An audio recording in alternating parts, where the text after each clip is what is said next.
جیسا کہ میں نے آج کل ایک سلسلہ شروع کیا ہے جرمنی میں پروفیشنلز پاکستانی جو ہیں ان کے پاس جا کے میں ان کا انٹرویو کرتا ہوں، پوڈ کاسٹ کرتا ہوں، لائیو ان سے بات چیت کرتا ہوں، گپ شپ مارتا ہوں.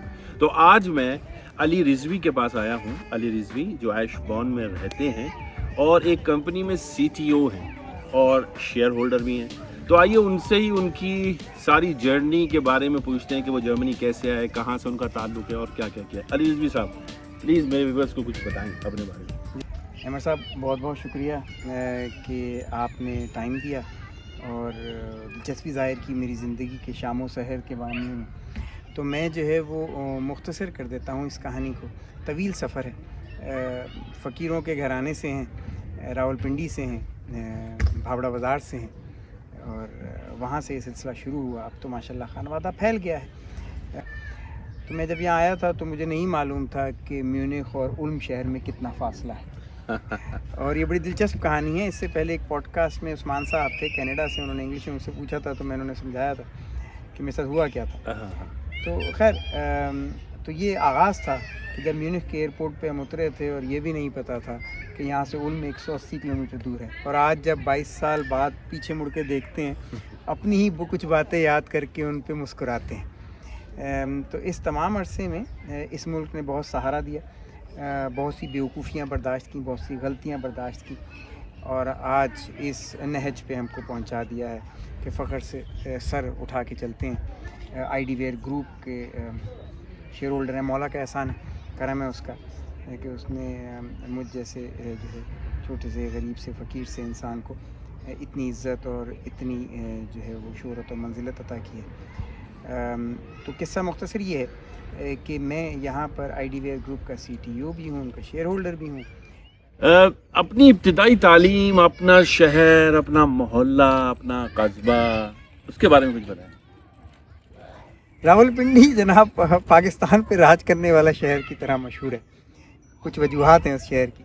تو راولپنڈی کسی تعارف کا محتاج نہیں ہے اور بھاوڑا بازار بھی ایک تاریخی علاقہ ہے راولپنڈی کا. لیکن بھاوڑا بازار کے اندر چٹیاں ایک چھوٹی سی گلی ہے اور اس گلی میں جو ہے ہمارے دادا جو ہیں وہ انڈیا سے جب مائیگریٹ ہو کر آئے تھے تو وہاں پہ وہ سیٹل ہو گئے تھے. وہاں پھر قائد اعظم یونیورسٹی سے ماسٹرز کی. اس سے پہلے بیرین تھا میں اور قائد اعظم یونیورسٹی سے ماسٹرز کرتے ہی میری جو ہے وہ نوکری ہو گئی تھی. یہاں مجھے گرین کارڈ مل گیا تھا پہلے ہی سال میں. تو میں یہاں آ گیا تھا اور انٹل کارپوریشن میں. ذرا میرے ویورز کو بتائیں یہ گرین کارڈ لوگ سمجھیں گے امریکن گرین کارڈ. ہاں نہیں شروڈر جو چانسلر تھے اس وقت جرمنی کے SPD کے تھے، انہوں نے جو ہے وہ جرمن گرین کارڈ انٹروڈیوس کیا تھا. اور جہاں تک میرے علم میں ہے میں دوسرا پاکستانی تھا جس کو جرمن گرین کارڈ ملا تھا پاکستان میں. صاحب جب آپ پاکستان سے جرمنی فرسٹ ٹائم آئے تھے اس کے بارے میں کچھ بتائیں. بہت دلچسپ تجربہ ہے، آپ کو سن کے یقین خوشی ہوگی. پہلے تو یہ کہ میں جب آیا تھا تو یہ تھا دسمبر کی 3 تاریخ 2000. تو میری پہلی تنخواہ جو تھی وہ میں نے ڈوائچے مارک میں لی تھی اور ایگزیکٹلی دوسری تنخواہ جو تھی وہ یورو میں لی تھی. اور آپ کو جان کے شاید عجیب سا لگے لیکن تجربہ کچھ ایسا تھا کہ 31 دسمبر کو ہر چیز جو 2 مارک کی تھی وہ 1 جنوری کو 2 یورو کی ہو گئی تھی. میرا تجربہ بہت عجیب سا تھا کیونکہ میں جب پہلی دفعہ آ رہا تھا تو میرے پورے خانوادے میں کوئی بھی روس سے پہلے پاکستان سے باہر نہیں گیا. تو میں پہلا تھا جو IT میں اور کچھ اور وجوہات کی وجہ سے میں نے کہا چلے باہر چلتے ہیں. تو مجھے یہ بھی نہیں پتا تھا کہ جب آپ کو گرین کارڈ ملتا ہے تو آپ کو ایک پروٹیکٹوریٹ کی ضرورت ہوتی ہے کہ جہاں ایک ادارہ ہے وہاں سے ان کی اسٹیمپ چاہیے ہوتی ہے. تو میں اسلام آباد سے فلائی کر کے کراچی آیا تو امیگریشن والوں نے مجھے پروٹیکٹریٹ کی مہر نہ ہونے کی وجہ سے واپس بھیج. تو میں اس کے بعد کراچی سے واپس گیا اسلام آباد. پھر میں نے میرے بڑے بھائی نے جو ہے وہ میرے ساتھ جا کے پروٹیکٹریٹ کے ادارے میں، اس پہ چاندنی چوک راولپنڈی میں ان کا آفس ہوتا تھا، آئی ڈونٹ نو اس وقت کہاں ہے. وہاں پہ ہم نے فائل کیا، انہوں نے میرا اندراج کیا، میری ساری تفصیل لی کیونکہ میں ورک ویزے پہ جا رہا تھا. تو اس کے پھر ٹھیک 1 دن بعد یعنی کہ سنڈے والے دن پھر میں نے دوبارہ فلائی کیا اور پھر میں یہاں پر جرمنی میں لینڈ کیا. پاکستان سے جب آپ نے پلان کیا کہ آپ کو جرمنی آنا ہے تو جرمنی کیوں اسپیسیفک آپ نے چوز کیا؟ یہ بڑی دلچسپ کہانی ہے. اصل میں آپ یوں کہہ لیجئے کہ جرمنی میں نے چوز نہیں کیا. یہ بات جرمنوں کو زیادہ ہضم نہیں ہوتی.